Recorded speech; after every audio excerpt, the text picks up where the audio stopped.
detto, non c'è qualche manina che ha lavorato per mettere in difficoltà il governo da questo punto di vista? E altra domanda.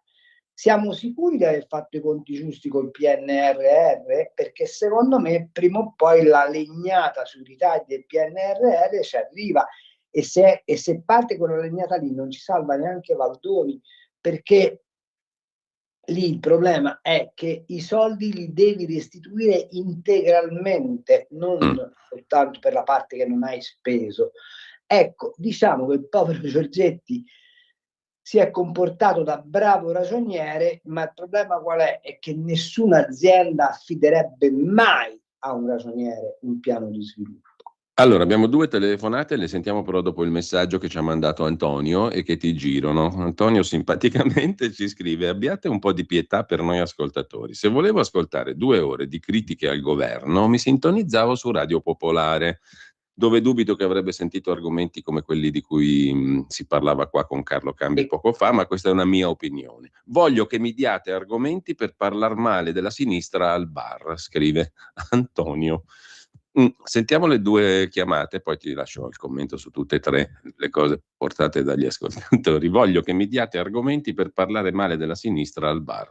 Questa è la sua, diciamo, richiesta agli scorretti, che non sta nella filosofia della nostra trasmissione, presumo, perché Carlo, correggimi se sbaglio, visto che la trasmissione l'hai inventata tu, e anche lo spirito che mi trova assolutamente in adesione, non è quello di fornire qualcuno argomenti per parlare male di qualcun Comunque, altro. se li vuole, gliene do due. Poi magari gliene diamo un paio, così Ma gliene do Antonio, due solidissimi in un Antonio momento. poi dopo le 11 va a farsi l'aperitivo al bar e usa gli argomenti. L'Italia non cresce da 30 anni ed è stata governata negli ultimi 20 anni dalla sinistra senza che si ricorresse alle elezioni. Il debito pubblico, da quando la sinistra è entrata in qualche modo negli uffici del potere in questo paese, è triplicato, e il debito pubblico è il principale motivo per cui questo paese non cresce, punto. Benissimo, 3 chiamate sono diventate 4, quindi ascoltiamo 4 telefonate in raffica. Chiedo agli ascoltatori di essere il più sintetici possibile. Pronto? Pronto? Buongiorno. Sono Giorgio da Milano. Prego, buongiorno. Salve Giorgio, allora, prego. Grazie che ho ascoltato anche, è bello ascoltare anche effettivamente. Allora, volevo parlare di Salvini, ma tra parentesi, come si fa a parlare male della sinistra o qualcosa? Provate a pensare solo al Dia al referendum. nostro Mario un paio di argomenti al bar, dai, da spendere al bar alle 11. No, ma provate a pensare, perché è una questione di comunicazione. Io mi abbevero non da internet ma dalla televisione. Quando vedi nelle manifestazioni chi brucia la bandiera americana e la foto di Giorgia Meloni, eccetera, e vedi che sono i ragazzi e ragazzine delle superiori, eccetera, cioè capisci che praticamente attecchiscono le storie ancora le solite della sinistra, dove loro del paese non gliene frega assolutamente niente. La loro funzione è palese, sistematica, è un continuo attacco al governo, non va bene, fanno male, fanno qua proposte, niente, è la ricerca, facciamo le primarie per vedere chi dovrà comandare, eccetera. Tu pensa con quello che è, quindi la sinistra è più in gamba perché riesce a entrare dagli sbarbati, mentre noi continuiamo ad avere in televisione gente che continua ad andare lì per una questione, io la chiamo di narcisismo, perché continui a essere presente, e dove ti chiappettano e tu continui a giustificare, a spiegare, a cercare di, mentre c'hai di fronte qualcuno che è un sistematico attacco. Nessuno dice, ma invece tu cosa faresti? Bonelli, che è un verde eccetera, che è contro tutto, è come se dall'oggi al domani l'energia la trovi così. Ecco, metti le pale eoliche, metti i pannelli fotovoltaici, eccetera, poi c'è la gente del posto che fa come si dice, le riunioni e i comitati per dire no, questo, no, quello, mi rovini il panorama. Allora, ti ringrazio Giorgio. Prego. No, non ho sentito, stavi concludendo forse. Se no passiamo alle prossime 3 telefonate. Comunque era chiaro il tuo discorso. Sentiamo le altre 3 telefonate. Allora, pronto? Sono io, pronto? Buongiorno. Sì, buongiorno. Pronto? Non la sento più. Buongiorno. Io non sento niente. Blackout audio. Sono in attesa di lumi dalla regia. Che famo? C'è un'altra chiamata. Benissimo, sentiamola. Pronto? Pronto? Buongiorno. Buongiorno. Sì, buongiorno. Sono Gino di Ostia. In questi ultimi tempi tutti contro Trump. Non sono d'accordo e rimango un pragmatico e mi spiego. Abbiamo visto il conformismo e il maestrismo informatico schierato tutto contro.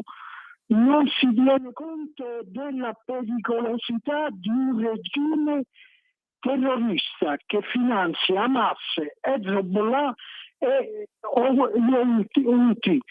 E mi chiedo, e vi chiedo, se questi riescono ad avere la bomba atomica, esiterebbero a lanciarla contro l'Occidente? Punto interrogativo. Secondo me no. Vogliono distruggere la civiltà occidentale con le sue libertà.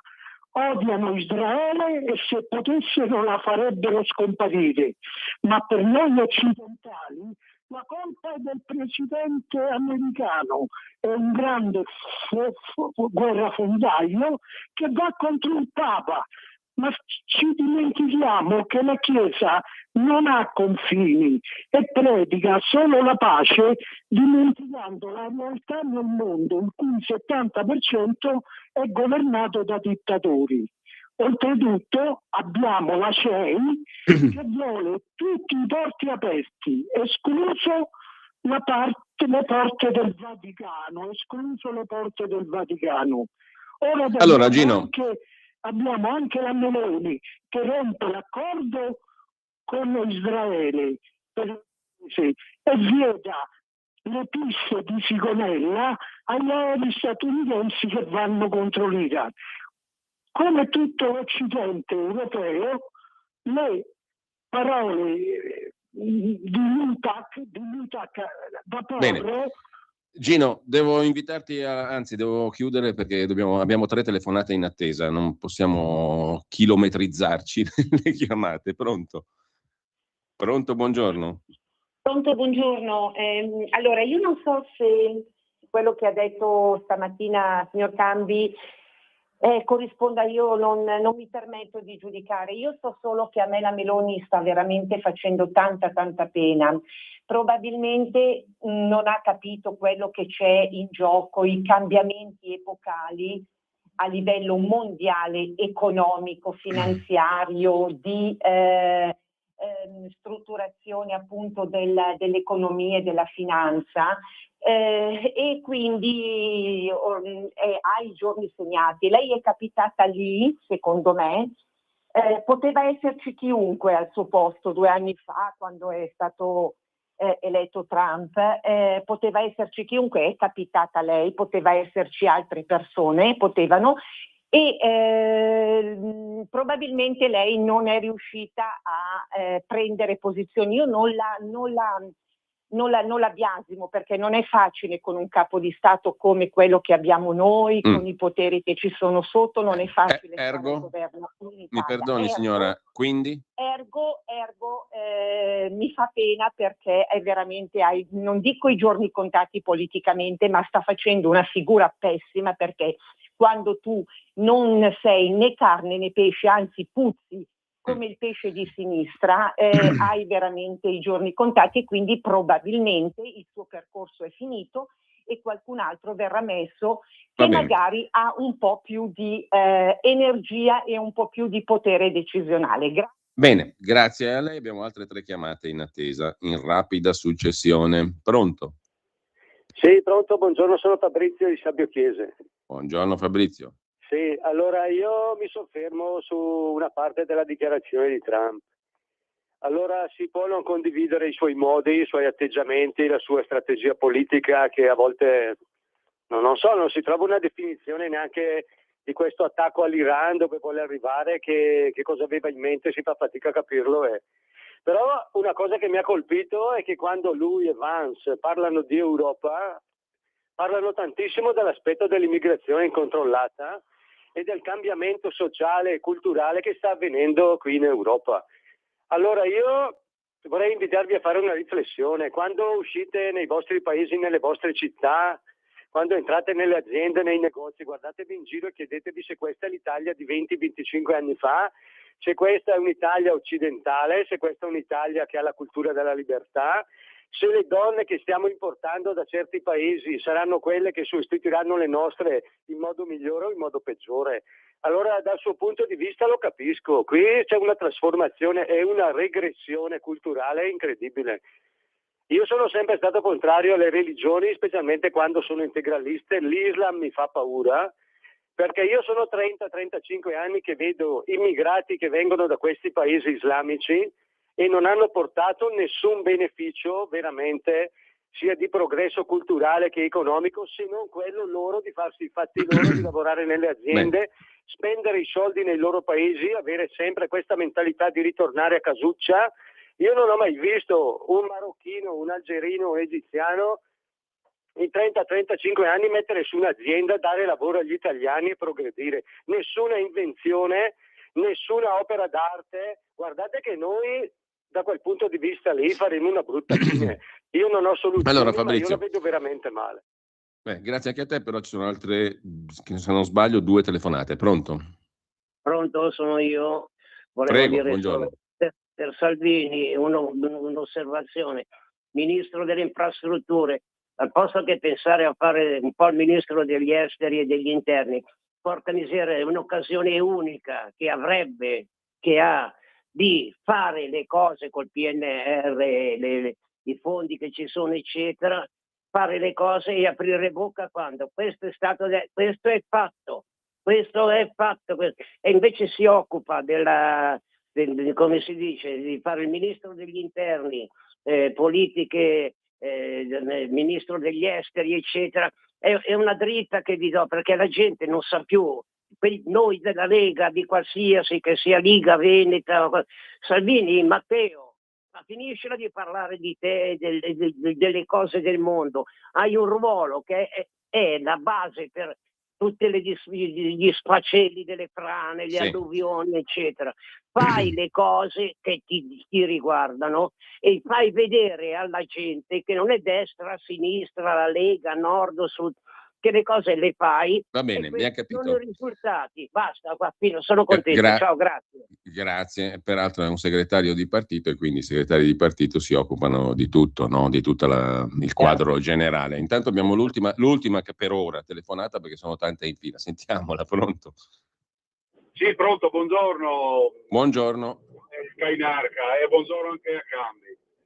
Io ho atteso la radio in questo momento perché sto lavorando, non so se qualcuno l'ha già detto, ma stamattina alle 6:30 ho sentito un famoso giornalista della Sinindustria, della radio della Sinindustria, che ha detto che il mondo sta capendo, finalmente sta capendo, ha detto queste parole, che la Cina è più affidabile, perché secondo lui è più una dittatura totalitaria dove c'è un monopartito, è più affidabile dell'America.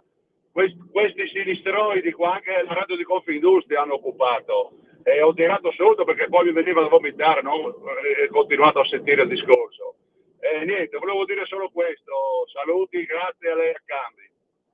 Carlo, a te la parola complessivamente. Mi pare che questo ultimo ascoltatore abbia detto ciò che ho cercato di farvi capire fino adesso, e cioè che c'è una deriva di consenso verso la Cina molto pericolosa, ed è una deriva di consenso che poi si trasforma in opportunità economiche, eccetera, eccetera, eccetera. Però sai, mi è stato dato del mitomane, avevo detto queste cose del Vaticano e quindi mi taccio. Sul resto, sì, la Meloni secondo me in questo momento è in forte imbarazzo. Lo dico anche perché uno come Vittorio Feltri, che insomma non è al voto ha detto oggi, no? Al voto perché si rende conto che facciamo chiarezza.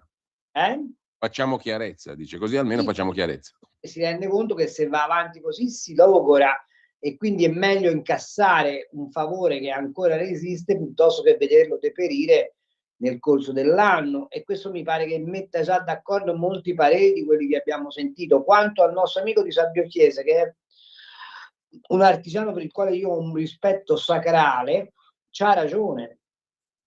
Trump continua a dire all'Europa: voi avete una politica migratoria spaventosamente deleteria. Ma perché dice questo Trump? Perché vuole significare, cosa che sappiamo tutti peraltro, che l'Europa ha abdicato alla sua identità, peraltro non ha una Costituzione, peraltro non ha una carta di diritti fondamentali, e che si è comportata esclusivamente come un aggregato commerciale che peraltro non ha neanche assicurato uno sviluppo interessante all'Europa, perché vi faccio osservare che il tasso di crescita dell'Europa è tutto intorno allo 0,9-0,8, cioè è un'area del mondo con 450 milioni di consumatori che però non produce praticamente più nulla.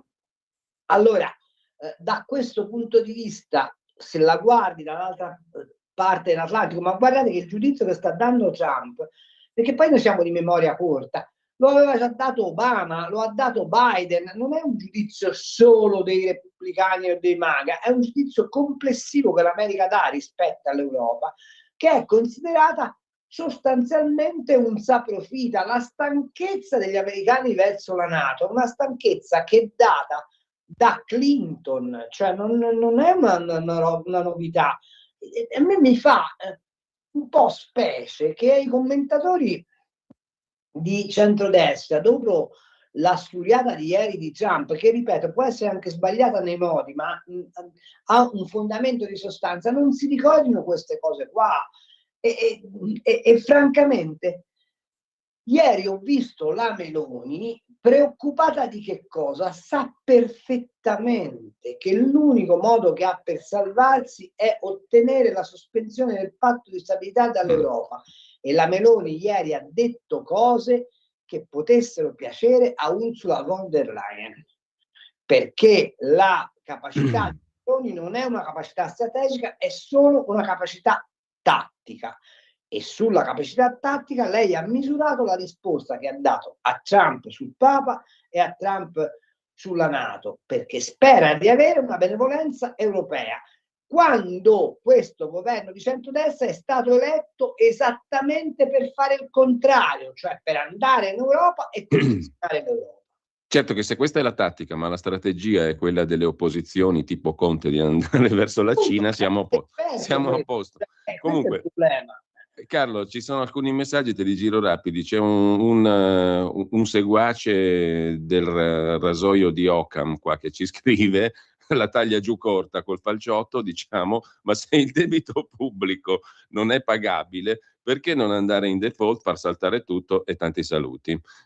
Punto primo. È un paese con metà della popolazione che è pensionata, voglio dire come mangia. E il secondo messaggio di Marcello: far capire bene qual è, si collega a quello che dicevi poco fa, l'Europa, qual è il livello di potere dell'Unione Europea che condiziona la politica italiana. Farlo capire bene quanto incide la politica europea, tanto, perché è quello che stavi dicendo poco fa. Poi abbiamo un lungo messaggio di Gianni da Roma. Questo Presidente della Repubblica. Come? La politica europea incide tantissimo, ma a maggior ragione con questo Presidente della Repubblica. Che non è un dettaglio. Caro Carlo, scrive Gianni da Roma, non sarà che le ultime mosse di Meloni sono frutto della cocente sconfitta al referendum giustizia? Il referendum vinto dalla sinistra solo grazie alla manipolazione dei giovanissimi plasmati dalla propaganda di Santa Madre Rossa, che hanno votato in massa no. Vinto dalla sottovalutazione della posta in gioco e dal fatto che i partiti non ci hanno messo la faccia, perché l'idea era: tanto anche se perdiamo rimaniamo al governo. Il risultato è che stanno impazzendo perché hanno perso. Comunque, scrive Gianni, i giovani che hanno votato no, erroneamente convinti in quel modo di colpire Netanyahu e Trump, appoggiati dalla Meloni. Vittoria del no, scrive Gianni in questo lungo messaggio, ottenuta anche dalla mobilitazione islamica per gli stessi pseudo motivi dei giovani del tutto indipendenti dalla sostanza del referendum. Quindi L'ipotesi, scrive Gianni, è che Giorgia Meloni con ultimo riallineamento cerchi di prosciugare acqua al mulino della sinistra, tentando di confondere l'elettorato islamico. Fantapolitica può darsi. Del resto è fantapolitica andare in Europa e ottenere concessioni sul patto di stabilità e sui vincoli del 3%. E infine mi complimento con la sua analisi sulla questione papato-Trump, molto acuta, ben informata, illuminante, scrive Gianni da Roma. Insomma, Gianni dice che Giorgia vuole prosciugare l'acqua del mulino di sinistra, un compito un po' difficile Mi forse. pare complicato molto, comunque. Dario, non dovrebbero essere i risarcimenti per danni causati dagli Stati Uniti all'Iran il punto di partenza di qualsiasi accordo di pace tra i due paesi? Ci scrive Dario, che non so se faccia l'ayatollah di mestiere o comunque qualcos'altro. Vedetemi anche un po' a ridere. L'Iran rifonde i danni causati in Occidente dal terrorismo islamico negli ultimi 50 anni? Questo non sarebbe male come punto di partenza, nostro peraltro. Ma comunque, poi bisognerà vedere come va a finire però la partita iraniana, no? Tu che cosa intravedi all'orizzonte? O è difficile, troppo difficile? Se la Cina decide che lì c'è un interesse suo a far fuori gli ayatollah per assicurarsi la stabilità dell'area, bene. Altrimenti c'è un'ipotesi che si scontrino due ambizioni di potere, una quella di Israele che vuole costruire una sorta di impero israeliano attraverso i raccordi con i sunniti, l'altra l'ambizione di Erdogan mai nascosta di restituire una dignità all'impero ottomano, includendo la Siria, l'Iraq e l'Iran in un contesto geopolitico all'Occidente. Tu hai tratteggiato un quadro molto interessante, stimolante, perché mi viene da chiederti questa cosa. Se tu riesci a far fuori l'Iran, no, vai più o meno nella direzione del patto di Abramo, quindi in una maggior collaborazione fra tutti quegli stati lì. Ed è quello che ha mosso Trump. Esatto, pacificazione, un'integrazione economica, quindi senz'altro un passo avanti enorme rispetto al quadro attuale. Però certamente non è, credo, un obiettivo cinese quello di rendere quell'area una zona governata dai patti di Abramo, punto primo. Punto secondo, l'ambizione della Turchia. Quanto può spingere per l'attuazione dei patti di Abramo o al contrario per una involuzione islamista e anche autonoma in zona?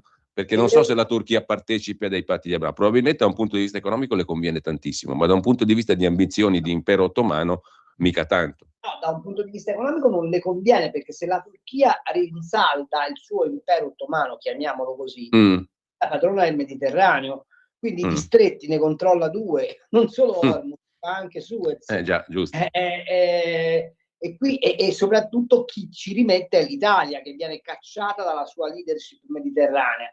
Il problema qual è? Che se l'Europa, invece di fare tanti distinguo e tanti cachinni, capisse che i patti d'Abramo dovrebbero avere un terzo pilastro, che l'Europa decisamente schierata a vantaggio della pacificazione del Medio Oriente, a fianco di Israele e con le intese con l'Arabia e con i sunniti, probabilmente tutto quello che fa Trump e le sue follie non ci sarebbero, e ci sarebbe lì una sfida decisiva per la ripresa economica dell'Occidente. Ma il problema è che a Bruxelles queste robe qua non gli vanno bene, perché chi comanda a Bruxelles sono ancora gli eurocrati del Partito Socialista Europeo. Carlo, 1 minuto e mezzo abbiamo, ma una cosa mi ha stimolato anche di un'affermazione, di un dato anzi che tu ci hai fornito prima. Tu dicevi prima in Iran il 9% della popolazione è confessionale, no? Quindi c'è una radice laica e anche, devo dire, di libertà profonda nel popolo iraniano, che non è assolutamente è erede del popolo persiano, se vogliamo prenderla per le lunghe, no? Quindi ha una storia millenaria anche liberale, umanistica alle spalle. No, è un orgoglio nazionale spaventoso. Ecco, allora perché si tengono questi ayatollah? E che cosa servirebbe per buttarli giù dal tuo punto di vista? Per buttarli giù servono due cose. Primo, assicurare il benessere della popolazione. Secondo, fargli assaggiare realmente la democrazia, perché il trucco degli ayatollah qual è?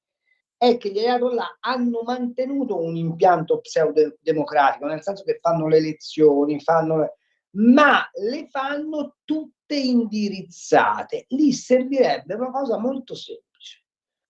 Servirebbe assicurare il benessere della popolazione, sostituire il welfare che è tutto in mano dei pasdran, e quindi far vedere alla gente che c'è una possibilità di liberarsi dal gioco teocratico, ma non in termini di fede, ma in termini di controllo del potere, e la occidentalizzazione non forzata, ma occidentalizzazione dei rapporti con l'Occidente, riconoscendo la piena dignità della civiltà persiana. L'errore che ha fatto Trump, l'unico vero errore che ha fatto Trump è stato quando ha detto annienteremo quella civiltà. Ecco, se tu a un persiano, oggi iraniano, ti anniento la tua civiltà, è come dirgli mi alleo anche col diavolo pur di resistere. Questo è l'errore vero. Ecco. Ma perché è un problema di incultura sostanzialmente. Questo però non è un dettaglio. Carlo, c'è una minuzia, veramente una minuzia che però mi ha colpito stamattina, volevo un tuo lapidario commento da tweet perché siamo già alle 11.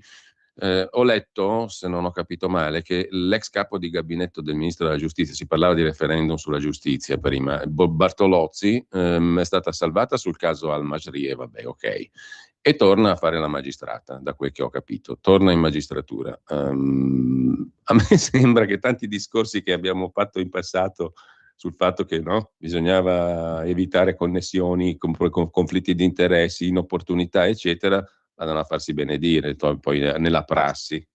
La verità vera è che noi viviamo in un paese dove il compromesso alla fine si trova perché c'è una casta di ottimati che comunque alla fine emerge sempre vincitrice.